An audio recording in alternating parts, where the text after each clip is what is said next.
Dubai আন্তর্জাতিক বিমানবন্দরের কাছে ড্রোন হামলার জেরে একটি জ্বালানি ট্যাংকারে অগ্নিকাণ্ডের ঘটনা ঘটেছে।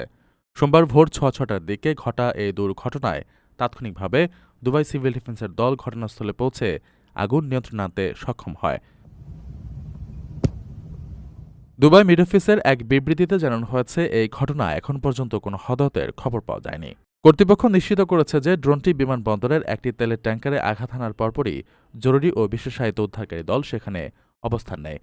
সিভিল ডিফেন্স কর্মীরা অত্যন্ত দ্রুততার সাথে অগ্নি নির্বাপন কার্যক্রম পরিচালনা করেন এবং পরিস্থিতি নিয়ন্ত্রণে নিয়ে আসেন।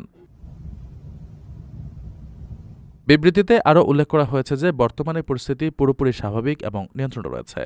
উল্লেখ্য, সম্প্রতি মধ্যপ্রাচ্যের উত্তপ্ত পরিস্থিতির প্রেক্ষাপটে সংযুক্ত আরব আমিরাতের আকাশ প্রতিরক্ষা ব্যবস্থা বেশ কয়েকটি ব্যালিস্টিক মিসাইল ও ড্রোন ভূপাতিত করেছে।